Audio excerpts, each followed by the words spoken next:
No Larks. No, maintenance day. Maintenance issue, sorry. Yeah, I mean, right now he didn't practice today. I'd leave it at that.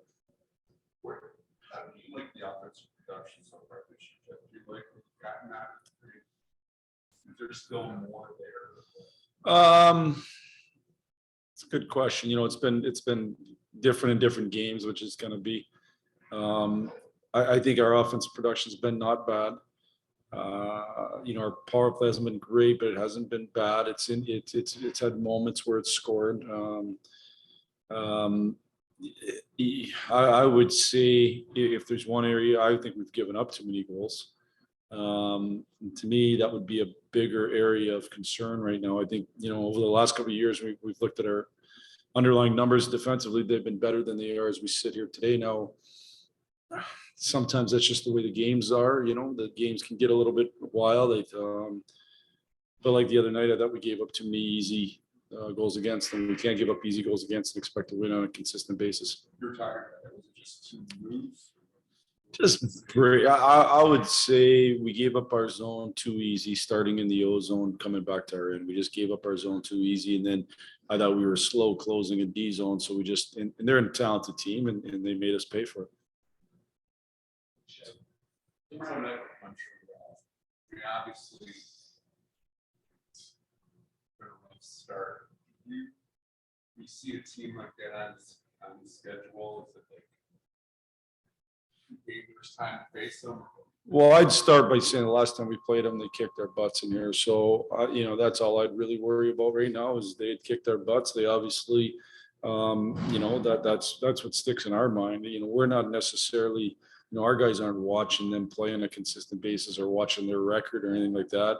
What they have fresh in their mind is the fact we got our butts kicked in here last time. And so we better come ready to play with a great sense of urgency. And, you know, we've got lots at stake on a game by game basis here. Too much to worry about other teams.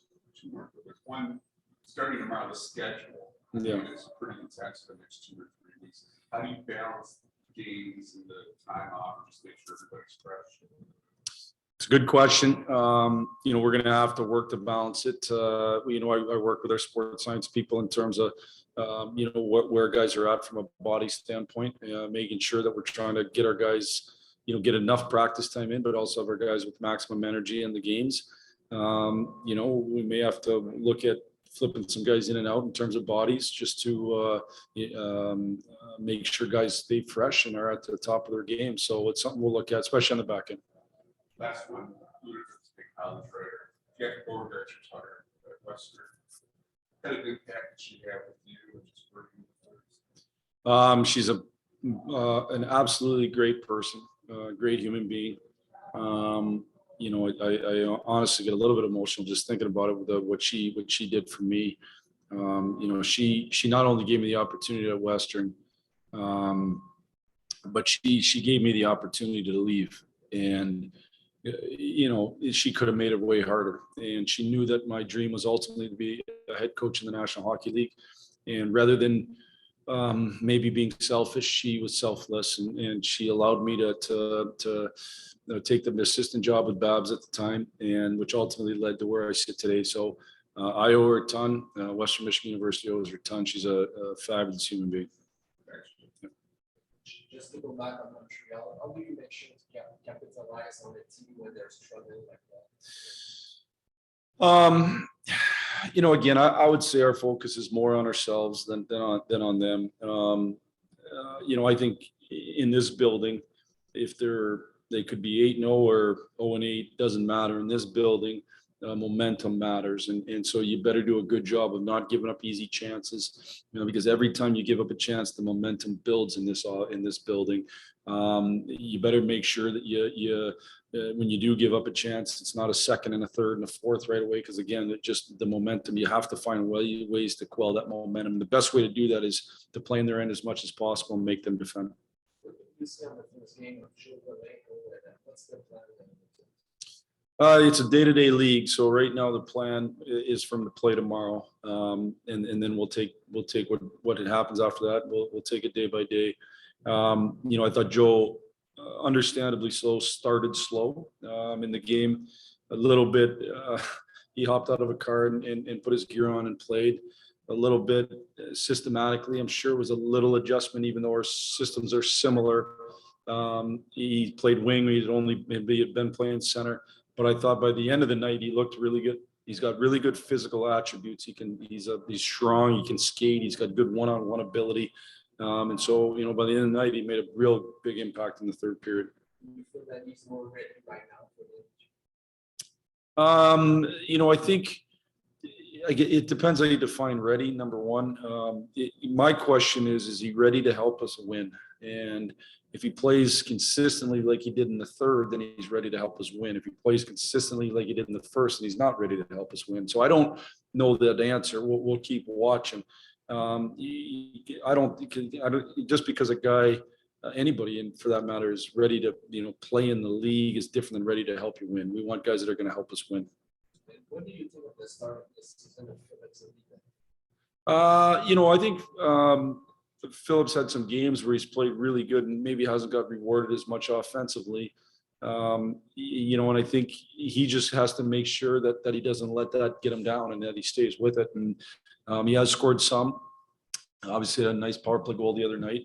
I think the power play is an area where he can really, really be an asset. And so that was good to see it go in. He was scoring lots today in practice, and I'm hoping he can get real hot. Maybe a last one on your assistant coach at Exeter. What does he bring to your staff, and do you think he's the best coach to help Philip and Joe to go at their top? Yeah. Do I think what was the last part? Is it a good coach to bring them at their top? I'm talking about Joe and Philip. Oh, I got you. Yeah.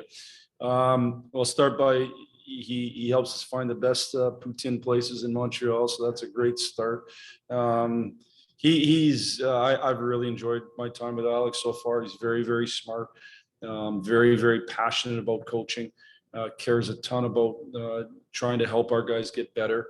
I think he's a good asset for a number of our players, including Joe and Phil, because he's been an offensive player in this league and he's won and he knows what winning looks like. He knows the type of the way you have to play to be a winner. He's played for some excellent coaches. And so he really understands that. So it's not just about cute skill, it's about productive skill and two-way hockey. And I think he's done a good job of imparting that wisdom onto our players. And I think he'll continue. He's been a great asset for us. Who's that? I'll have a health update tomorrow. He skated, he finished the practice, so I'm hoping, but I don't know that answer. Thanks for those. Some questions, Alex? Yep, we'll continue with Bob Duff. Jeff, I was crunching some numbers today, and your defensive core is in the top 10 in point production in both 5-on-5 and power play points this season so far. And I know it's early in the season, but the way the game's played today with the defense being so involved, how important is it to have that kind of level of production from the back end? Well, I think it's critical. And to be honest with you, Bob, I think there's been times over the last couple of years where we've had chances and haven't produced as much, from the backside, but not for lack of being involved in the play. I think they're involved the same amount, but the production's higher. And, obviously when you add a guy like Letty, a guy like Sider into your D-core, I think it helps increase your offensive production in two ways. One, you get out of your zone and you transition better. And two, there are guys who can make offensive plays once you hit that offensive blue line, whether it's scoring or from making passes. So, I think it's a critical part of the game.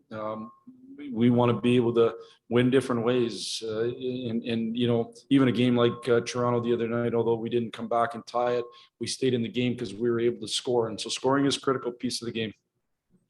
And that being said, the goal by Hronek there, it was your first from a defenseman. Now, historically in the game, there's been very few defensemen that are big goal producers. Was goals from a defensive core, is that almost like a bonus in some ways? Yeah, and certainly Phil's a guy who can score. I know he hasn't had the production that he'd like over the last couple of years, but he's got a real shot, so he can score for sure. You generally have to find ways to either join the rush, and that's how you're scoring, or you have to have a real big shot and have opportunities to really bomb it. And certainly probably Phil's got the hardest shot on our backside. I think we can still do a better job on the rush of finding our late attackers And it's an area where I think we could increase the goal scoring of our defensemen. Thanks. Yep. Next, we'll go to Helene St. James. Jeff, with regards to giving up pure goals, how much of that is, I mean, your PK has been respectable, but less on the PK and to follow along with that, not being shorthanded so much. Sorry, we're getting some interference here. Just in time, Helene. Did you hear me or?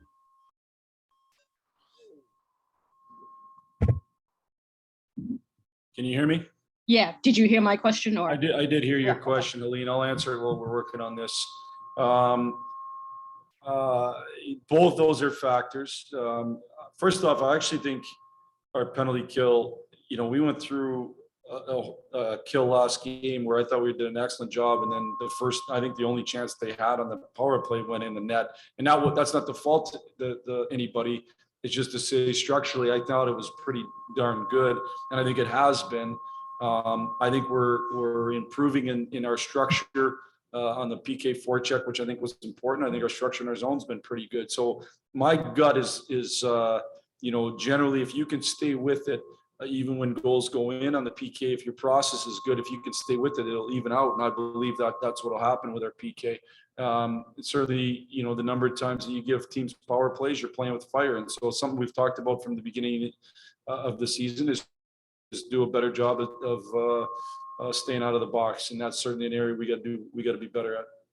And just lastly, the last time you were in Montreal, I think Dylan actually had the first goal and it was only 2-1 after the first. Was it penalties that got you into trouble there? Like how do you avoid? Yeah. It was definitely penalties. I thought we started the game, we were playing well and potentially outplaying them. And we took 3 penalties in the offensive zone and you know, you can't end up doing that. Now, I will tell you, when I look at each penalty, you know, 2 were deep pinches that ended up kind of trips. One of which I don't know, you know, that was an actual penalty, but in the end, it was still 3 penalties and it took away our momentum. And next thing you know, you gave them momentum and then the building got rolling and it's, as I said, a hard building. So we got to make sure that we're really disciplined tomorrow night. Okay. And questionable on Dylan and probable on Ernie. Is that about right? Or? No, I'll have a fuller report for you tomorrow. I'm not sure. Okay. Thanks. Thanks, everyone. Those are all the questions we had for Coach Blashill. We'll be back shortly.